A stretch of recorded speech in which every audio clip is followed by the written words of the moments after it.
हरे राम राम राम हरे हरे, हरे कृष्ण कृष्ण कृष्ण हरे हरे। ब्रह्मानंदं परमसुखदं केवलं ज्ञानमूर्तिं द्वन्द्वातीतं गगनसदृशं तत्त्वमस्यादिलक्ष्यम् एकं नित्यं विमलं अचलं सर्वधी साक्षिभूतं भावातीतं त्रिगुणरहितं सद्गुरुं तं नमामि। नमामि सद्गुरु शान्तं सच्चिदानन्दविग्रहं पूर्णब्रह्मपरानन्दैशम् आनन्दीवल्लभं सद्गुरु सच्चिदानन्दं केवलं करुणाकरं ज्ञानयोगेश्वरं वन्दे ज्ञानदेवा पुनः पुनः। अलंकापुरी पुण्यभूमि पवित्र तिथे नांदतो ज्ञानराजा सुपात्र तया ठविता महापुण्यराशे। नमस्कार माझा सद्गुरु ज्ञानेश्वराशे। सर्व संतांना वंदन, सद्गुरूंना वंदन, ज्ञानेश्वर माऊलींना वंदन, सर्व श्रोत्यांना वंदन करून शिवगड अध्यात्म चॅरिटेबल ट्रस्टच्या आजच्या ज्ञानेश्वरीच्या नित्य उपासनेला आपण सुरुवात करतोय। कालच्या चिंतनामध्ये आपण 7व्या अध्यायावरील माऊलींचं निरूपण ऐकलं, 7व्या श्लोकावरलं माऊलींचं निरूपण ऐकलं। अध्याय 8वा आहे। श्लोक आपला कालचा 7वा 80 नंबरच्या ओळीपर्यंत आपण पूर्ण केलेला होता। हेची काहीसे आवरी होय, ऐसा जरी संदेह वर्तत आहे, तरी अभ्यासून आधी पाहे, मग नव्हे तरी कोपे। माऊली वर्णन करतात की तू जर माझ्यापर्यंत प्राप्त होणार असेल तर तुला अभ्यासाशिवाय दुसरा पर्याय नाही, साधन असायला पाहिजे। साधनाशिवाय साध्य जे आहे ते साध्य लवकर हाताशी येत नाही। आणि त्यामुळंच मागच्या श्लोकामध्ये वर्णन करताना म्हटलेलं आहे, ज्यावेळी स्मरण समयाला देह सोडताना ज्या गोष्टी आठवतात आणि त्याच गोष्टीची प्राप्ती तसाच आकार धारण करतात, तेच संस्कार दृढ होतात। त्यामुळं जे कानानं मनानं वाचेनं जे केलं जातं ते भगवंताच्या प्रत्यर्थ जर झालं तर मग असं जर झालं तर मग देह गेला म्हणजे आपण मेलो असं होणार नाही, असं माऊली म्हणतात। म्हणून तू काय कर की माझ्या ठिकाणी हे तुझं मन बुद्धी जे आहे ते अंतःकरण अर्पण कर, आणि अर्पण केल्यानंतर हे तुला कळणार पण नाही, त्यामुळे तू माझ्याशी प्राप्त होशील। पण तुला हे जर समजायचं असेल, तुला जर कळलं नसेल, शंका येत असेल, तर तू काय कर, अभ्यास करायला पाहिजेस। कारण सद्गुरू जे असतात ते सांगण्याचं काम करत असतात, पण ते दृढ करण्याचं काम जे आहे ते शिष्यालाच करावं लागतं। सद्गुरू आपल्याला एक मार्ग दाखवत असतात, पण चालण्याचं काम जे आहे ते आपल्यालाच करावं लागतं। सद्गुरू नाम देत असतात, पण नाम घेण्याचं काम आपणच करावं लागतं। आता ह्या सगळ्या गोष्टीचा विचार जर केला, आपण आपली करा सोडवणं शब्द जो वापरलेला आहे संतांनी, तो स्वतःच करण्याचं गरजेचं आहे। त्यामुळे अभ्यास ही स्वतंत्र एक बैठक स्वतःची असली पाहिजे। आणि अभ्यासामध्ये खूप काही गोष्टी येतात। एक म्हणजे विशेष आपल्याला माहिती असलेली गोष्ट कोणती असेल तर शास्त्र अभ्यास। शास्त्र अभ्यास म्हणजे संतांनी किंवा ऋषीमुनींनी किंवा आणखीन वेदांताच्या द्वारे जे ग्रंथ बाहेर आहेत आचार्यांनी लिहिलेले, त्या ग्रंथांचा अभ्यास, त्या ग्रंथांचं विवेचन, त्या ग्रंथावर चर्चा, हा एक अभ्यासाचा एक भाग आहे। दुसरा एक भाव आहे की भजनात भगवंताच्या भजनामध्ये तल्लीन व्हावं आणि भजन करावं, त्याला आळवावा आणि त्याला आळवून त्याच्याप्रत आपले भाव व्यक्त करावेत। आणखीन एक आपला नेहमीचा आणि महत्त्वाचा जो आहे तो म्हणजे भगवंताचं नामस्मरण। नामस्मरणासारखा दुसरा मोठा अभ्यास नाही असे सर्व संत सांगतात। नामे तिन्ही लोक म्हणलेलं आहे की नामानं त्रिलोकाची प्राप्ती होते, असं वर्णन केलेलं आहे। म्हणजे चारी मुक्ती साधी येल्या, असं माऊली हरिपाठामध्ये म्हणतात। नामामुळे चारी मुक्ती जाण निश्चिती उद्धवा, असं नाथ महाराज आपल्याला भागवतामध्ये सांगतात। या सगळ्या गोष्टींचा विचार केला की नामासारखं प्रभावी, उत्तम असं आणि सुलभ असं साधन साधकांसाठी उपलब्ध नाही। म्हणून संतांनी अगदी सोपा मंत्र रामकृष्ण हरी, श्रीराम जय जय राम, किंवा जय जय रामकृष्ण हरी, ओम नमो भगवते वासुदेवाय, यासारखे अनंत असे भगवंताच्या नामाचे मंत्र संतांच्या द्वारे आपल्यापर्यंत पोहोचलेले आहेत। म्हणून आपण शांतपणे सद्गुरूंच्या मार्गावर वाटचाल करताना त्याने दिलेल्या नामाचाच अभ्यास करावा, त्याला खरा अभ्यास म्हणतात। नामाभ्यास हा सगळ्या अभ्यासाचा एक केंद्रबिंदू आहे। जे न कळे ते कळे, येईल उगले, नामे या विठ्ठले एकाची या। न दिसो ते दिशे येईल उगले, नामे या विठ्ठले एकाच या. तुकोबा कसं बोलतात बघा, जे तुम्हाला दिसत नाही आणि आता काही कळत नाही ते एका भगवंताच्या नामस्मरणानं तुम्हाला कळायला लागेल. ज्याची अनुभूती तुम्हाला येत नाही पण ती अनुभूती देण्याचं काम नाम करत असतं. शास्त्राभ्यास केला पण तो शास्त्राभ्यास पचवण्यासाठी जी सामर्थ्य शक्ती देतं ते नाम असतं. आणि त्यामुळं अभ्यासाचा हा एक केंद्रबिंदू आहे. मी इथं वर्णन करताना माऊलींनी या श्लोकावर 7 नंबरच्या श्लोकाचा शेवट 80 नंबरच्या ओवीमध्ये माऊलींनी निरूपणात केलेला आहे. आणि भगवद्गीतेचं जे अंतरंग आहे ते अंतरंग उलगडून दाखवलेलं आहे. खरं पाहता भगवद्गीता म्हणते की शेवटी माझा अंतकाले तस्मात सर्वेषु कालेषु माम अनुस्मर युद्धेच. माझं चिंतन करत आणि माझ्या ठिकाणी मनबुद्धी अर्पण करत तू काय कर, माझ्यापर्यंत प्राप्त होशील. हे एक सोपं तत्वज्ञान आपल्याला भगवद्गीता सांगते आणि त्याचंच सोपं भाषांतर माऊलीने केलेलं आहे. पण त्यामध्ये म्हणतात हे जर तुला प्राप्त व्हावं असं वाटत असेल, मन ताब्यात यावं, बुद्धीनं माझ्या पद्धतीनं वागावं, अंतःकरण माझ्या ताब्यात असावं, वश झाले पाहिजेत, इंद्रियांचा निग्रह झाला पाहिजे, हे असं जर तुला वाटत असेल तर तू अभ्यासच करायला पाहिजेस. ज्या ज्यावेळी आपल्याला अनुभव कमी वाटतात त्या त्यावेळी आपला अभ्यास कमी पडलेला असतो. त्यामध्ये तत्त्वज्ञानामध्ये कोणतीही खोट नाही, उणीव नाही आहे. नामामध्ये नामस्मरण जे नाम आहे त्या नामामध्ये कुठली खोट नाही. कारण ते की सगळे संत शांतपणे अभ्यासाला, संत एकांती बैसले सर्व सिद्धांत शोधले, असा एक निळोबारायांचा अभंग आहे. ह्या निळोबारायांच्या अभंगामध्ये ते म्हणतात संत एकांती बैसले आणि सर्व सिद्धांत शोधले आणि त्यातून काढलेलं ते हे श्रीहरीचे नाम, असं त्या अभंगामध्ये निळोबाराय बोलतात. म्हणजे संतांनी जसं शास्त्रज्ञ संशोधन करून एखादा शोध लावतात तसा नाम हा एक संतांनी लावलेला शोध आहे. आणि त्या शोधाचा वापर आपल्या आयुष्य सुखकर करण्यासाठी, आयुष्य आनंदी करण्यासाठी वापरण्याची मुभा आपल्याला सगळ्यांनी दिलेली आहे. भगवंत म्हणतात तेच खरं क्रियमान स्वातंत्र्य आहे. बाकी सगळं आपल्या मताप्रमाणे काय होतं, आपल्याच मताप्रमाणे नाम घेऊ शकतो. माझ्या मताप्रमाणे माझी मुलं वागत नाही, माझ्या मताप्रमाणे मला धन प्राप्त होत नाही, माझ्या मताप्रमाणे माझं शरीर वागत नाही, मला न विचारता सगळे रोग मला येऊन घेरतात. म्हणजे माझ्या मताला किंमतच नाही. माझ्या मताप्रमाणे मी नाम घेऊ शकतो. नामासाठी फक्त इच्छा लागते, नामासाठी सामर्थ्य, पैसा, आणखीन काही लागत नाही. आणि म्हणून अभ्यास जो शब्द वापरला, हेची कायस्या बरी होय, ऐसा जरी संदेह वर्तता आहे तरी अभ्यासून आधी पाही, मग नव्हे तरी कोपी. तो अगोदर अभ्यास करू नये. अभ्यास न करता खूप लोक शंका निर्माण करतात बघा. खूप लोकांना शंका येत असतात. शंका याचं कारण एक गोष्ट कोणती असेल तर काळजीपूर्वक श्रवण झालेलं नसतं किंवा वाचन झालेलं नसतं. आणि दुसरी गोष्ट, घाई गडबडीमध्ये आपल्याला त्याच्यापर्यंत पोहोचायची इच्छाच नसते, तळमळ नसते. आणि तळमळ नसल्यामुळं त्या शंका तशाच राहतात. म्हणून शांतपणे तळमळीनं मला हे समजलं पाहिजे, मला हे कळलं पाहिजे, या विचाराने मला पुढं वाटचाल करायची आहे, या दृष्टीने जे अभ्यास करतात त्याला खरा अभ्यास म्हणायचा.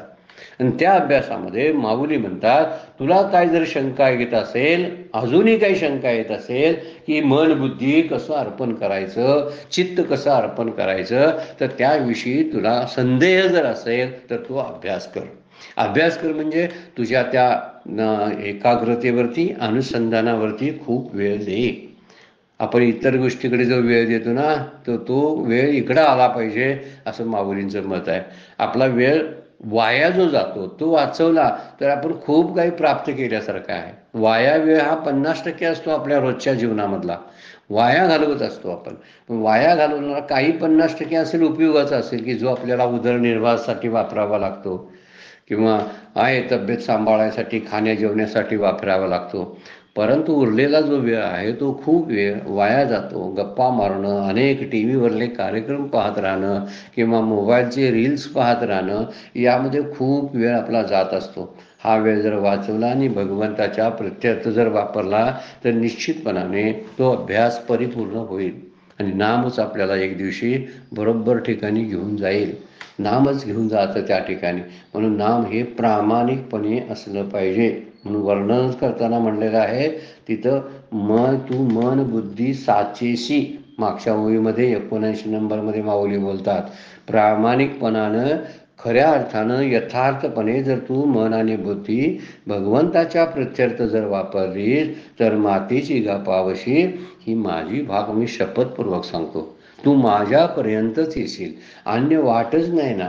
कारण मनाची गती जी आहे ती मनाची गती एक तर प्रपंचाकडे असते, पण प्रपंचाकडली गती थांबवली की दुसरी एकच गती त्याला उरते, ती म्हणजे परमात्मा.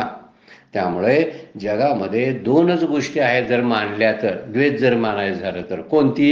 एक म्हणजे संसार, दुसरा म्हणजे परमात्मा. एक म्हणजे माया, दुसरा म्हणजे ईश्वर. जर मायेतून बाहेर पडलो तर ईश्वराकडेच आपण जातो, आणि ईश्वराकडं आपण जर काय झालो तर त्याच्याकडं काय काय आपलं विनमुख झालो, ईश्वराला विनमुख झालो तर मायेच्या गर्तेत सापडतो.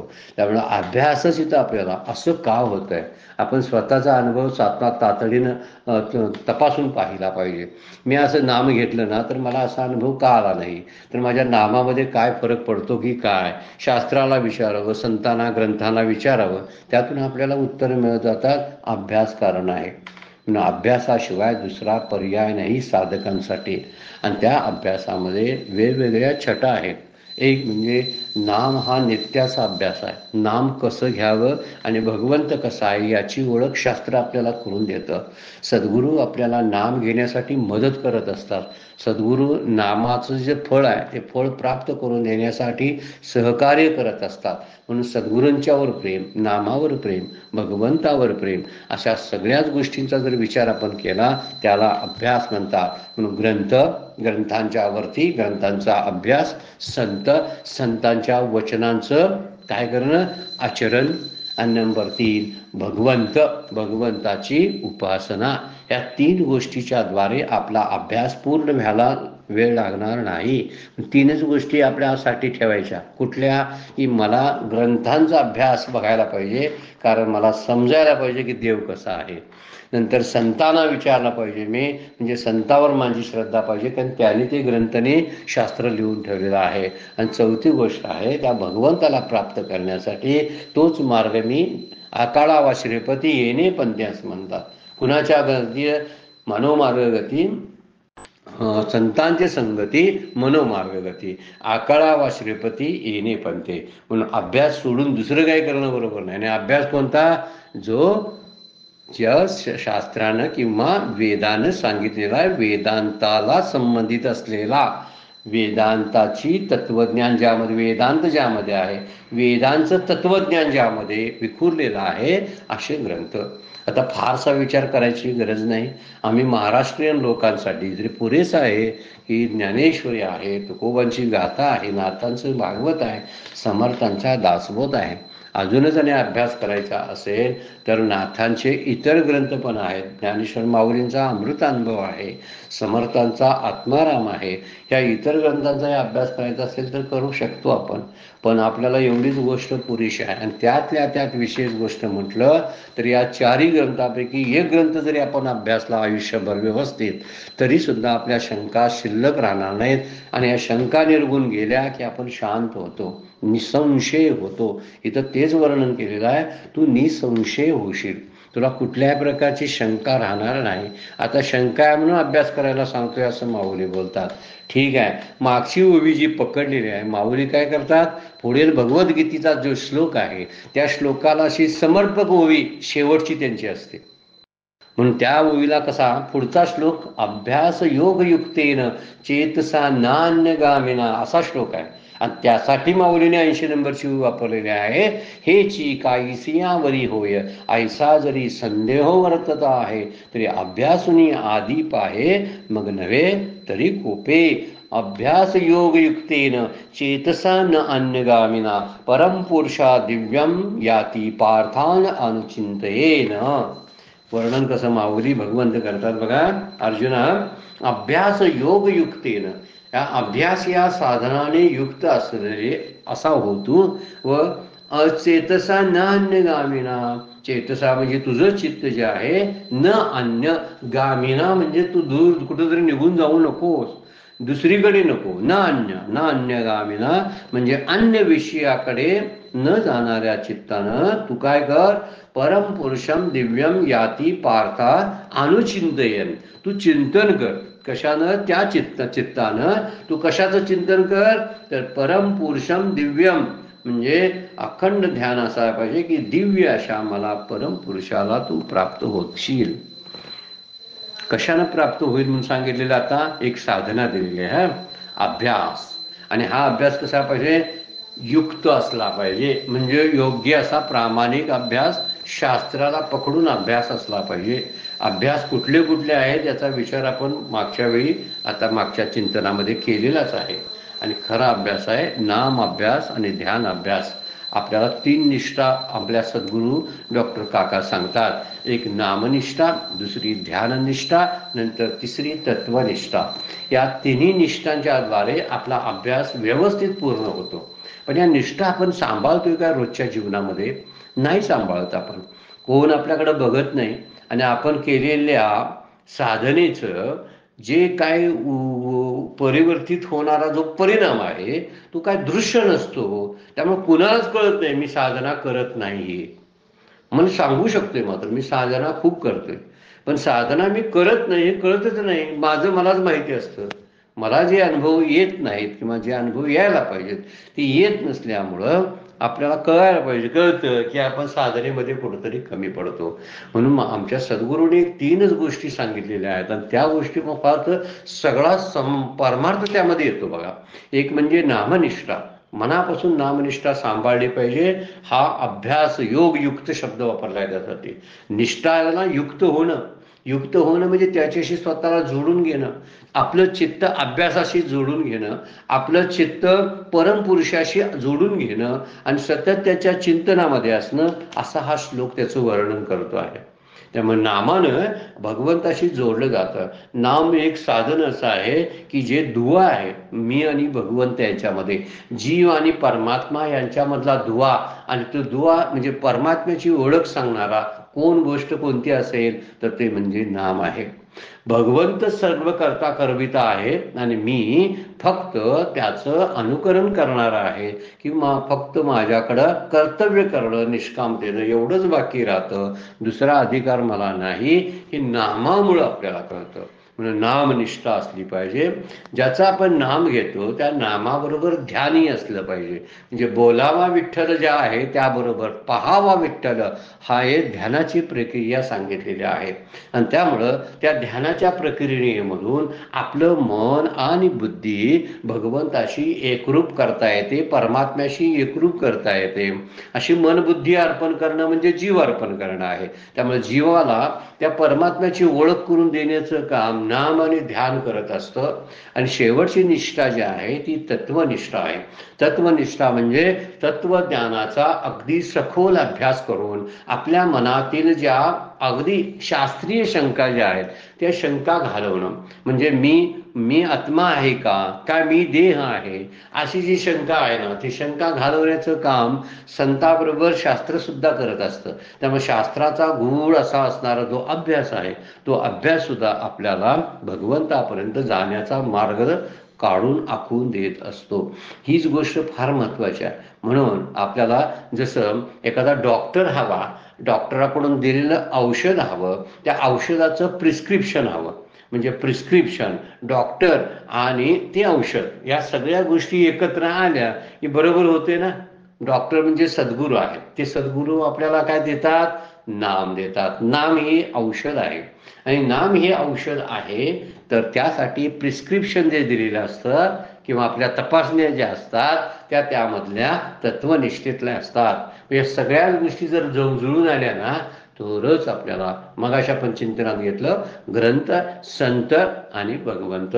तसं इथं नामावरची निष्ठा, ध्यानावरची निष्ठा, तत्वज्ञानावरची निष्ठा, या सगळ्या निष्ठा सांभाळत जर आपण गेलो तर निश्चितपणे आपण अभ्यासयुक्त योगी शब्द वापरलेला आहे. अभ्यास योगयुक्तेन चेतसा नान्यगामिना. आणखीन एक खबरदारीची सूचना या श्लोकामध्ये मग भगवंत देतात. नान्यगामिना, इतर तिकडे भरकटणारं जे तुझं चित्त आहे ते चित्त विषयाकडे जाणाऱ्या चित्ताला ओढून आणलं पाहिजे आणि त्याला काय केलं पाहिजे, परमपुरुषाच्या नादाला लावलं पाहिजे. दिव्य रूप असणारा परमपुरुष जो आहे तो परमपुरुष म्हणजे उत्तम पुरुष जो सांगितलेला आहे, म्हणजे पुरुषोत्तम योग या 15व्या अध्यायामध्ये उत्तम पुरुषाचं वर्णन केलेलं आहे. तो उत्तम पुरुष म्हणजे अक्षरापेक्षा वेगळा आहे. आपण पुढे जाऊ त्यावेळी पाहू त्याच्याबद्दलचा. हा तिसरा पुरुष आहे, त्याला परमपुरुष म्हटलेला आहे.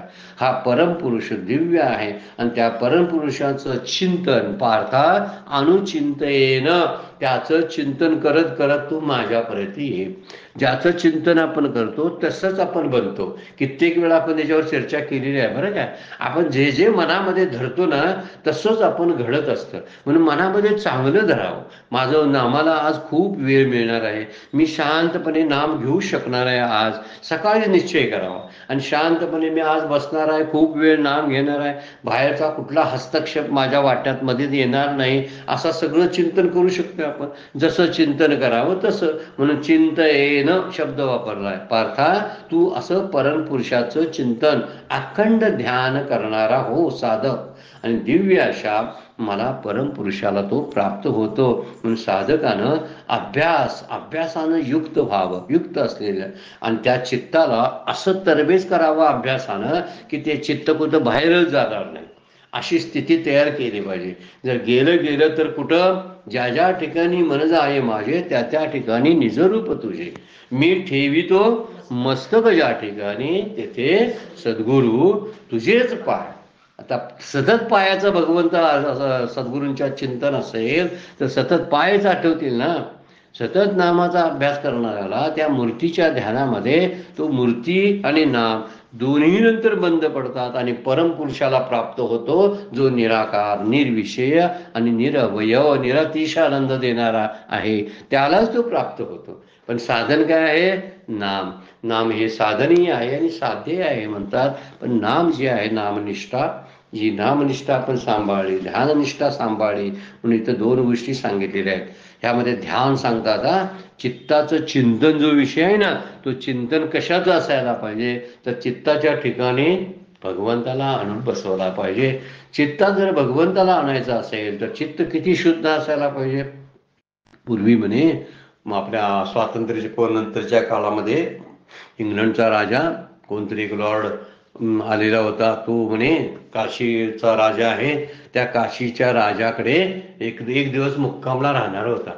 आणि एक दिवस मुक्कामला राहणार म्हणून त्या काशीच्या राजानं, संस्थानिक होता तो काशीचा संस्थान, तर त्यानं आपले सगळे बाथरूम, टॉयलेट जे आहे ते म्हणे अत्तरानं धुवून घेतलेले होते. का, तर एवढा मोठा तो व्हाईसरॉय कोण आहे काय, तो लॉर्ड, तो लॉर्ड येणार आहे. आणि तो लॉर्ड येणार असेल तर तो त्याला त्याची सेवा कशी करायला पाहिजे, तर अशी अत्तरानं म्हणे ते टॉयलेट आणि बाथरूम धुवून घेतल्या.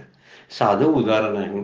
माझ्या चित्तामध्ये जर भगवंत येऊन राहावा, एखादा मुक्काम तरी करावा असं वाटत असेल तर आपण काय करायला पाहिजे. मग हे चित्त कसं, कुठल्या डिटर्जंटनं धुवून घ्यायला पाहिजे सांगा. नामासारखा दुसरा डिटर्जंट नाही.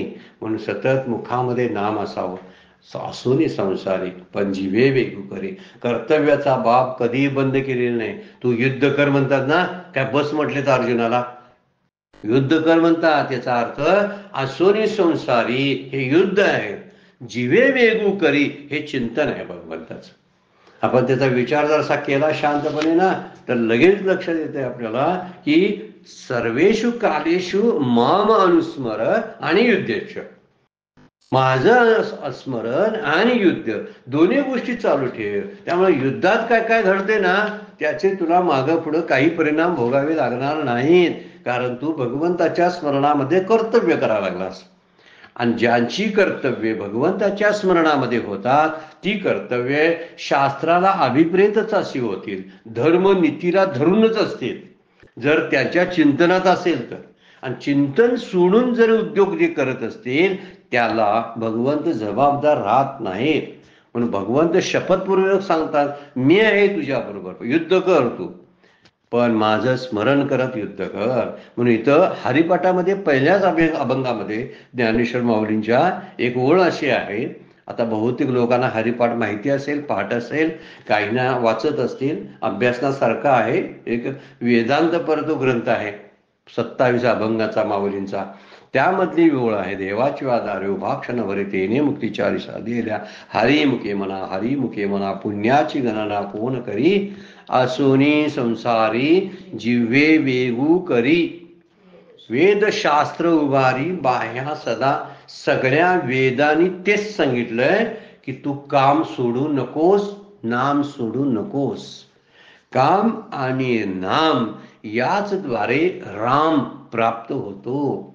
काम सोडलं तर काय होईल, तर त्यामुळं आळसापणा येईल, तुझ्या पोटाची व्यवस्था, तुझा शरीर निर्वाह होणार नाही. नाम सोडलंस आणि नुसतंच काम करायला लागलास तर तुझी शेवटची गती बिघडण्याची शक्यता आहे. म्हणजे राम प्राप्त होत नाही. म्हणून काम आणि राम, नाम आणि बरोबर राम अशी प्राप्तीच आहे. म्हणजे नाम अधिक काम बरोबर राम असं जर गणित आपण आपल्या आयुष्यात रोजच्या जर मांडलं तर हा जो मागचा श्लोक आहे ना, सर्व कार्येषु माम अनुस्मर युध्येच, त्या ठिकाणी खरंच मनापासून जर बुद्धीपासून जर नाम घेतलं तर ते नाम भगवंतापर्यंत पोचतं. हितं म्हणतात अभ्यास योक्त होऊन तू असं ध्यान कर की त्या परमपुरुषाला प्राप्त होशील. म्हणून माऊली बोलतात, येणेची अभ्यासेसी योगू चित्ताशी करी पाच सांगू. आगा उपाय बळे पंगू पहाड ठाकी. काय मोठं वर्णन केलंय बघा. पहाड म्हणजे डोंगर चढतात. वर्णनच सांगितलेलं आहे की विषयापासून मन आवरण्याच्या या अभ्यासाबरोबर चित्ताला माझ्याशी जोडलं जाईल असं बघायचं. म्हणजे दोन कामं पटपट करायची. एक म्हणजे विषयापासून आपलं मन बाजूला आणायचं आणि दुसरी गोष्ट ते त्याच ठिकाणी त्या चित्ताला भगवंताशी जोडलं जायचं. म्हणजे मी आता घरातलं काम करतो, ते घरातलं काम झालं की आपण बाजूला ठेवायचं, ठोकळ मनानं बोलावलं बरं का आपण, आणि आत यायचं आणि आपल्या खोलीमध्ये आपल्या ठरलेल्या कोपऱ्यामध्ये बसायचं देवघरामध्ये. म्हणजे त्या ठिकाणी भगवंताशी जोडून घ्यायचं कनेक्शन. अगोदर कनेक्शन कुठं होतं, संसाराशी होतं. भगवंत काय सांगतात, विषयापासून मन आवरण्याचा अभ्यास तू कर. मी विषय धावायला लावतात तर विषया पाठीमागनं आपण धावायचं नाही. तर त्या अभ्यासाबरोबर आवरण्याचा अभ्यासाबरोबर दुसरा एक अभ्यास सांगतात की चित्ताशी करी पाच सांगू. चित्ताला माझ्याशी जोडले जाईल असं योग कर. म्हणजे पाच सांगू म्हणजे माझ्याशी जोडलं जाईल असं काहीतरी कर. आगा उपाय बळे पंगू. अरे उपायाच्या बळाने पांगळा देखील पर्वतावर जाऊ शकतो. उपाय बळे पंगू पहाड ठाकी. पहाड म्हणजे पर्वत, ठाकी म्हणजे चढून जातो, पर्वत चढून जाऊ शकतो. कशाच्या द्वारे, अभ्यासाच्या द्वारे. अभ्यासानं काय होत नाही माऊली म्हणतात, म्हणून विषयाकडे धावणाऱ्या चित्ताला पुन्हा पुन्हा स्थिर करावं लागतं. जसं लहान बाळ आहे ना, आपल्या परमपूज्य मंदातही दृष्टांत देतात. मनाला आवरण्याच्या अभ्यासासाठी सांगतात की जे एखादं रांगणारं बाळ असते ना, त्याला सारखं बाहेर जावं असं वाटतंय, किंवा नुकतंच चालायला लागलेलं असतं, त्याला बाहेरचे सगळं आकर्षण बरं वाटत असतं, ते सारखं बाहेर पळत असतं. काही गाड्या बघायला जाते, कुठं कोण बाहेर काहीतरी आहेत, कोण खेळत्याली मुलं बघायला जाते, पण कुठेतरी पडेल, कुठेतरी पायरीवरून खाली पडेल म्हणून आईसारखी ओढून आणते आणि ठेवते तिथं. आपण जिथं स्वयंपाक करते तिथं आणून ठेवते, परत जाते, परत 1-2 मिनिटांना आणते, परत ओढून ठेवते. आई कंटाळत नाही बरं काय, ते जाते ते जाणारच, पण आणायचं सोडायचं नाही. तसं मन आपलं धावत राहणार आहे, त्याला मात्र ओढून आणायचं सोडायचं नाही. सतत आई जसं काम करते ना, तसंच आपल्याला नामाच्या द्वारे त्या मनाला असं खेचून आणलं पाहिजे. आणि खेचून आणून परत त्याच्या टार्गेटवर ठेवायचं. इकडंच बघ, इथंच बघ, इथंच बघ, इकडं जायचं नाही, इकडं बघायचं नाही. इकडं अधोगती आहे, इकडं नुकसान आहे, दोन्ही गोष्टी नाही, इथं तुझा फायदा आहे. ज्या फायद्याकडे आहे तिथं लक्ष दे. तारेवर कसरत करणाऱ्या सर्कशीमधल्या मुली बघितल्या की आपल्या लक्षात येतं, एवढ्या वजन हातात घेऊन सुद्धा एवढ्या बारीक तारेवरून ती या कडकडून तिकडं पलीकडे जात असतात. का? तर अभ्यास. अभ्यासाशिवाय शक्य नाही. कोण म्हणते गाण्यातून केवढ्या ताणाने आलाप निघतात तो एका एका गायकाच्या. कसा असेल हो अभ्यास. अभ्यासाशिवाय हे जमत नाही. एखाद्या माणसाने एवढं एवढं पोहून कसा गेला हो अभ्यास. एकच दिवस केलं तो पळून गेला काय असा वर सोडून, किंवा एवढं सगळं केलं त्यानं नाही करता येत. त्यासाठी रोज थोडं थोडं थोडं थोडं थोडं थोडं वाढवत अभ्यास केला पाहिजे. आणि अभ्यासाच्याच बळानं या चित्ताला ओढून आणलं पाहिजे. मग त्याच्या उपायानं काय अशक्य आहे माऊली म्हणतात की या उपायाच्या बळाने पांगळा देखील पर्वतावर जाऊ शकतो. एखादा पामर सुद्धा सिद्धपंथाला जाऊ शकतो, ज्ञानी होऊ शकतो. म्हणजे पामर, विषयी, जिज्ञासू आणि ज्ञानी असे 4 विभाग सांगितलेत ना. तर 4 विभागातला मी पहिला कोण आहे? पामर आहे. मला तमोगुणामध्ये मी राहतो. पण हळूहळू जर मी अभ्यास केला तर काही दिवसानं मी विषयी होईन. विषयानंतर विषयातला वीट येईल आणि विषयातल्या विटायनं जिज्ञासा निर्माण होईल भगवंताला जाणण्याची. त्याही पायरीवरून मी हळूहळू अभ्यास चालूच ठेवला तर मी निश्चित ज्ञान योगामध्ये जाऊन पोहोचेन. हा टप्पाच आहे ना. मग सगळेच काही तयार होऊन येत नसतात. माऊलींसारखे, तुकोबांसारखे किंवा स्वामी विवेकानंदांसारखे असे तयार होणारे काही जणच असतात. पण बरेचसे आहेत. माझे सद्गुरू डॉक्टर काका हे असे नव्हते, तर त्यांनी खूप साधना केलेल्या. आपल्या पुढे तो आदर्श आहे. त्यांनी काही कमी साधना केलेली नाही. तीर्थयात्रा खूप केलेल्या आहेत.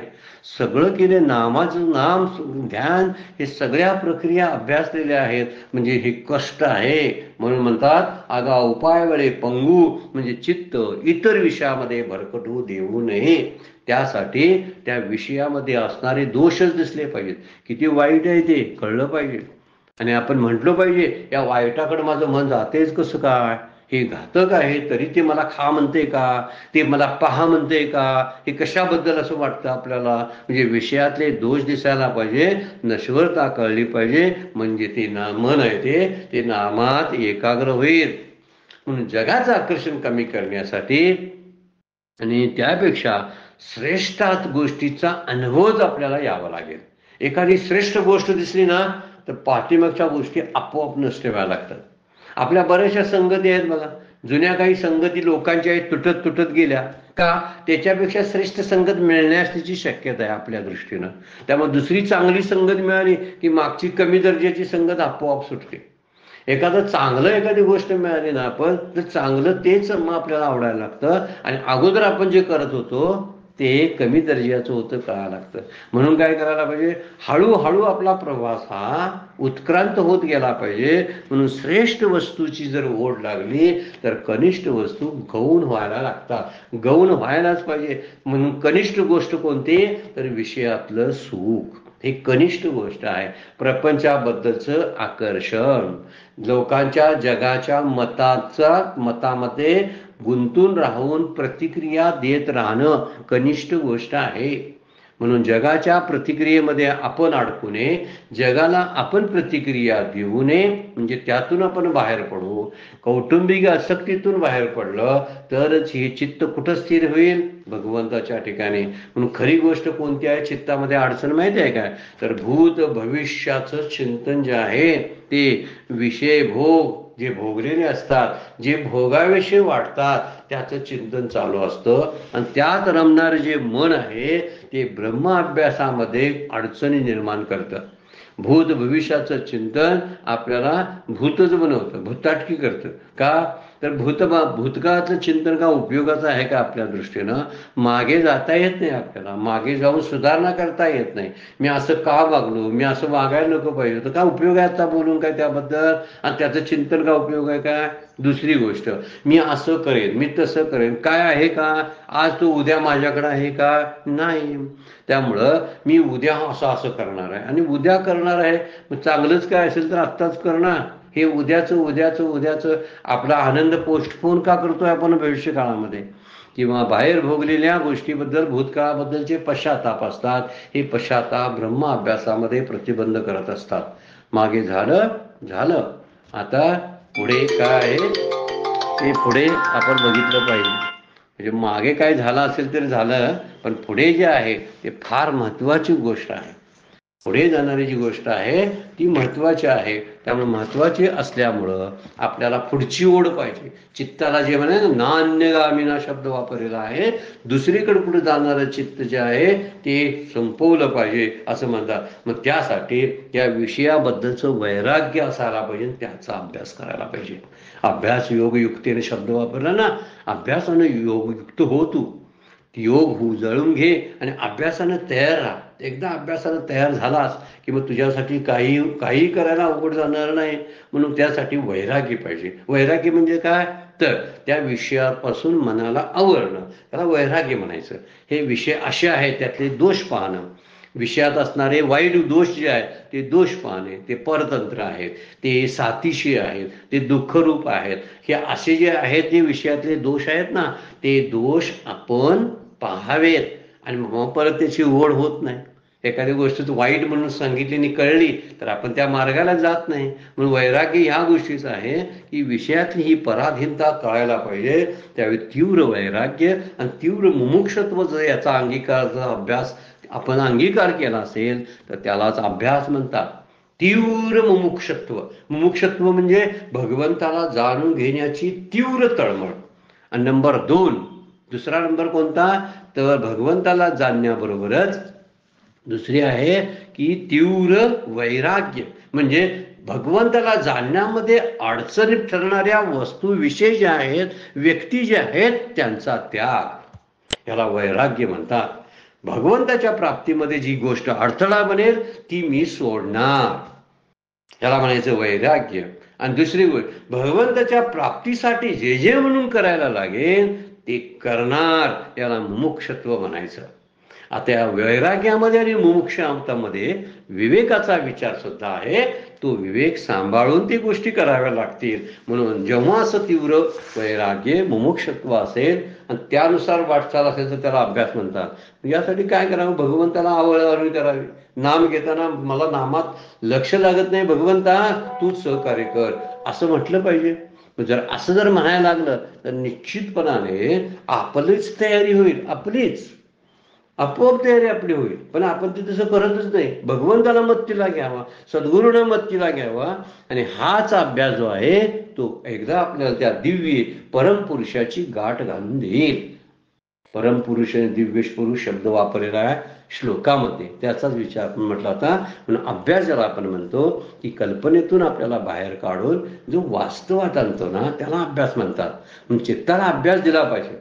चित्त देऊन जर साधना असेल ना तर माऊली म्हणतात पांगळा सुद्धा पहाड चढेल, पंगू मुकम करोती वाचालम, पंगू गिरियते गिरियम, पंगू लंघयते गिरियम, म्हणजे मुकम करोती वाचालम, मुके सुद्धा बोलायला लागतील, पांगळे सुद्धा पहाड चढतील, पर्वत चढतील, असं जे सांगितलं जातं ते माऊली म्हणतात. माऊलीने 12व्या अध्यायामध्ये फार सुंदर उभ्या टाकल्यात बरं काय.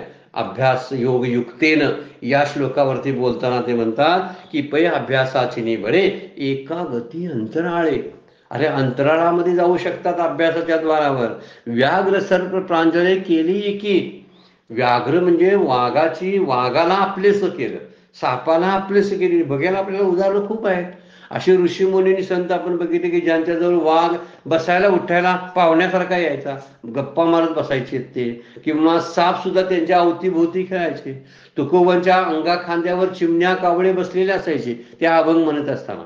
आम्ही दिसलो तर आता अर्धा किलोमीटरवर कावळे पक्षी पळून जातात, कारण आम्ही काय आहे ती त्या कावळ्या चिमण्याला माहिती आहे. तुकोबांच्या जवळ भंडारा डोंगरावरती हे कावळे चिमणे सगळे पक्षी तिथं, म्हणूनच ते पक्षी हे सुस्वर त्यांच्या अभंगामध्ये शब्द आलेला आहे. ते काय म्हणतात, काय, हा, वृक्षवल्ले आमा सोय रे वनचरे. वनचरे म्हणजे वनातले सगळे जे प्राणी आहेत ते. तर हे अभ्यासाच्या बळानं शक्य होतं. विष की आहारी पडे समुद्री पायवाट जोडे, एकी वाघब्रह्म थोकडे अभ्यास केले. बऱ्याच जणांना वेद पाठ आहेत, वाघब्रह्म म्हणजे वेदातल्या ऋचा सुद्धा पाठ आहेत. विष थोडं थोडं रोज घेतलं तर थोडं थोडं विष नंतर पचायला लागतं. आहारी पडे, त्याचा आहार होऊ शकतो. समुद्रातून पायवाट करता येते सिद्धीच्या बळावरती, अभ्यासाच्या बळावरती. म्हणून अभ्यास जे आहेत माऊली इथं म्हणतात खरे अभ्यास जे आहेत ते मानुस्मरण, खरा अभ्यास आहे नामस्मरण. आणि दुसरा अभ्यास आहे चेतसा अन्यगामिना. इथं आता सांगितलेलं आहे बघा की ना अन्यगामिना म्हणजे इतर विषयांच्या पासून चित्ताला घेऊन येणं, इतर विषयांचं चिंतन न करणं. चित्ताचं मुख्य काम चिंतन आहे. चित्त सगळा विषय घेऊन फिरत असतो. आपली घरात नसताना सुद्धा घर माझ्या बरोबर असतं. मी मठात राहायला गेलो तरी मठात बरोबर राहायला माझ्याबरोबर घर येतं. घर म्हणजे घराचा विचार. ते चित्त कुठून घेऊन येईल काही सांगता येत नाही. ह्या 2 वर्ष अभ्यास आपण लक्षात ठेवले पाहिजे. एक म्हणजे नामस्मरण आणि दुसरा अभ्यास आहे वैराग्य, ज्याला म्हणतात की इतर विषयापासून स्वतःचं चित्त बाजूला आणणं, म्हणजे परमात्म्याविना चित्त बाजूला जाऊ न देणं, हा एक अभ्यास. आणि दुसरा गोष्ट त्याबरोबर नामस्मरण. या 2 गोष्टी जर असेल तर हळूहळू आपलं चित्त या प्रापंचिक कार्यातून बाहेर पडायला लागेल. म्हणजे काय म्हणतात, तैसा शरद कालू रेगे, 12व्या अध्यायामध्ये माऊली बोललेत बघा, तैसा शरद कालू रेगे आणि सरिता ओहटू लागे, तैसे चित्त काढेल वेगे प्रपंचोनी. काय म्हणतात, शरद ऋतूमध्ये सरिता म्हणजे नदी कशी आटत असते, हळूहळू हळू नदीचं पाणी कमी होतं. पूर्वीचं उदाहरण दिलेलं आहे. आता सगळीकडे मोठमोठे डॅम झालेले आहेत, त्यामुळे नदीचं पाणी कधी आटतच नाही. शरद ऋतू येऊ दे, वर्षा ऋतू येऊ दे, नाही ग्रीष्म ऋतू येऊ दे, सतत पाणी चालू असतं.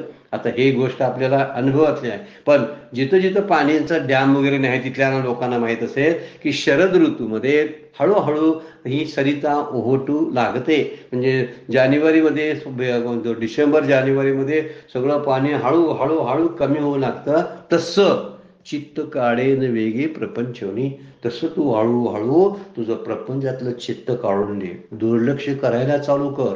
जे घडतंय ते नुसतं पहा, जे ऐकू येतंय ते नुसतं ऐकायचं, त्याला बोलायचं नाही. देखो सुनो मत बोलो. एक मोठा महाराजांनी सांगितलेला मंत्रच हा आहे की पहा, ऐका, बोलू नका. याला म्हणायचं दुर्लक्ष करणं. दुर्लक्ष नाही केलंस आणि भाग घेतलास त्या गोष्टीमध्ये तर तू स्वतःला त्याच्याबरोबर वाहून घेऊन जाशील. तुझं चित्त अगोदरच प्रवाहित आहे आणि ते चित्त अगोदरच प्रवाहित असल्यामुळं ह्या मायेच्या प्रवाहाबद्दल कधी वाहून गेलं काय कळायचंच नाही. म्हणून ते चित्त तिथून काढून घे. आणि कुठं लाव करत, आता काढलेलं चित्त कुठं लावायला पाहिजे ना, ते नामस्मरणामध्ये, दिव्य पुरुषाच्या चिंतनामध्ये तुझं चित्त लागलं पाहिजे. म्हणजे या उपायानं तुला अशक्य असलेली गोष्ट सुद्धा शक्य व्हायला लागेल. एकेकाळी तुला धावणारं तुझं मन शांत व्हायला लागेल. नामामध्ये सहजता यायला लागेल. म्हणून माऊली म्हणतात, आगा उपाय बळे पंगू पहाड टाकी.